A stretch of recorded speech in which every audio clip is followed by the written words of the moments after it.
Saudara-saudari yang terkasih, setiap orang kita pernah panik. Kepanikan kita berbeda-beda. Ada orang yang sungguh beralasan, ada pula yang memang panikan, orang bilang parno. Kepanikan terjadi karena orang berada dalam situasi tidak berdaya menghadapi entah yang berkaitan dengan profesi, dengan relasi maupun fungsi dan materi, sementara tidak ada jaminan.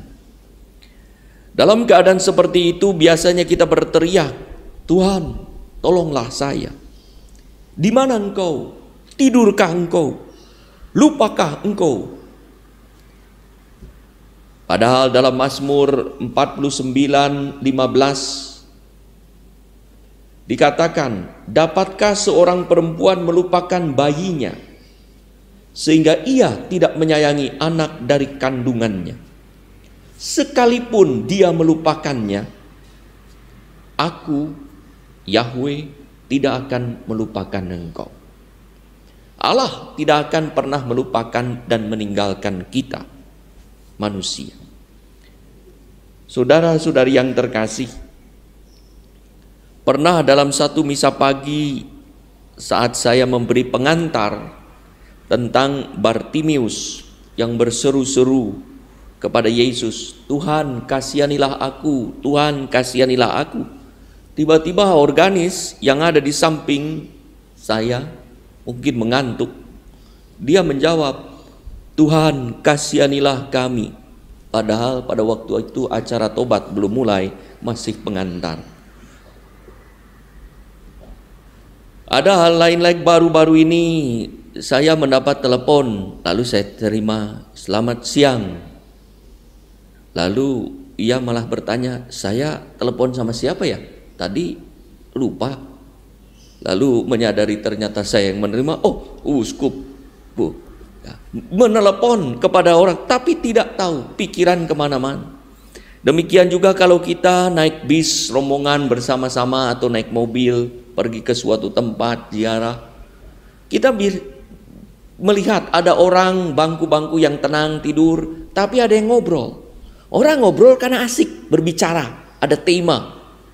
Tapi tertidur karena tidak ada yang dibicarakan, membosankan. Yesus dikisahkan tidur sementara para muridnya berjuang melawan gelombang danau. Ada dua pribadi kontras. Yesus percaya kepada Bapanya, dekat dengan Bapanya, dan mengandalkan kekuasaan Bapa hingga mampu mengatasi kekuatan alam. Sementara muridnya belum percaya pada Yesus dan mengandalkan kekuatannya sendiri. Para murid berjuang melintasi danau dengan pengalaman dan keahliannya sebagai nelayan. Akan tetapi pada saat mengandalkan kekuatan sendiri, sehebat apapun pada mereka nelayan yang berpengalaman, mereka tak berdaya dan hampir binasa. Untunglah mereka sadar bahwa mereka tak pernah sendirian. Di situ ada Yesus yang tenang, penuh kedamaian, bahkan tidur karena tidak diajak bicara oleh murid-muridnya. Mereka segera membangunkan Yesus, "Tuhan, tolonglah kita binasa." Dalam padanannya pada Markus 4:38, "Guru, engkau tidak peduli kalau kita binasa." Yesus tentu peduli akan hidup mereka. Yesus tak akan membiarkan mereka binasa. Mungkin Yesus balik bertanya, "Apakah kalian peduli terhadap aku yang ada bersama dengan aku? Tetapi engkau sejak tadi tidak berbicara dengan aku. Apakah kalian peduli bahwa aku penting bagi kalian hingga kalian mau bercengkrama dengan aku, berkomunikasi dengan aku, berbicara dan bercerita dengan aku, tetapi aku, tanda petik, engkau cuekkan? Apakah kalian peduli akan pewartaan dan mujizat yang baru saja telah aku lakukan? Kalian begitu sibuk, sementara aku kalian biarkan sendiri hingga tertidur." Mungkin para murid kaget, tersentak gelagapan, maafkan, kami tak peduli padamu, maafkan, tapi sekarang tolonglah kami binasa. Yesus bertanya, mengapa kamu takut dan tak percaya? Tidak ingatkah mujizat-mujizat yang telah dilakukan? Memang bukan terhadap mereka, terhadap orang lain. Kalau terhadap orang lain saja bisa dilakukan, maka terhadap mereka pun Yesus bisa melakukannya. Para murid bersama Yesus, tetapi tidak peduli pada Yesus dan tidak memahami rangkaian peristiwa mujizat yang telah terjadi, hingga belum percaya juga pada Yesus sebagai Tuhan yang telah banyak membuat mujizat. Kuasanya mampu mengatasi alam. Mereka belum mengalami kehadiran Yesus yang penuh kuasa hingga mereka panikan. Dan Yesus menyuruh diam angin dan danau, hingga mereka pun makin terperangah. Orang macam apakah dia ini kalau bukan Tuhan?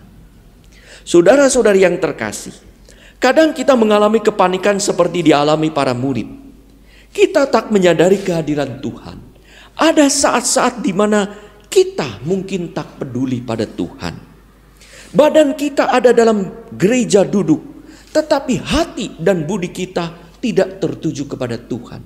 Pernah juga pada suatu hari di katedral dalam Ekaristi, ketika hosti diangkat, bel berbunyi, kring.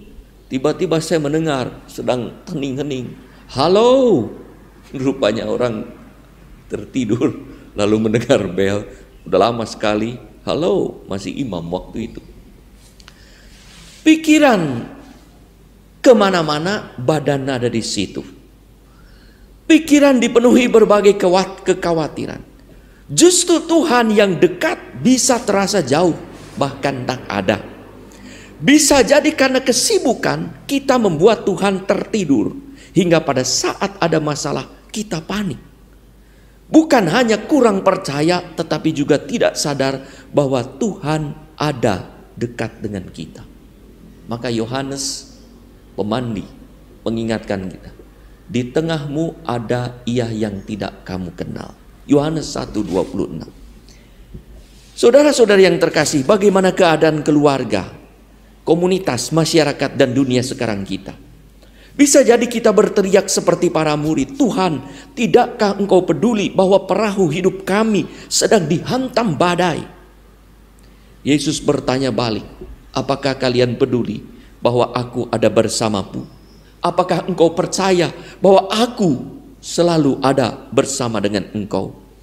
Tetapi kalian sibuk sendiri, memikirkan urusan sendiri, dengan cara sendiri, hingga aku tertidur dan tidak mendengarkan aku dan cara-cara yang aku sampaikan, yaitu yang berdasarkan kasih.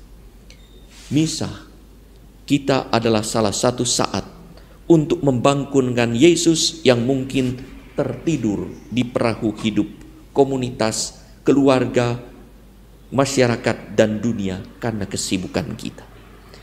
Biarlah ia, Tuhan, menghardik badai yang sedang menggoyang kita dengan pandemi COVID-19, hingga badai pun tenang dan kita berlabuh dengan damai dan sejahtera. Mari kita mohon, Tuhan, tolonglah kami hampir binasa.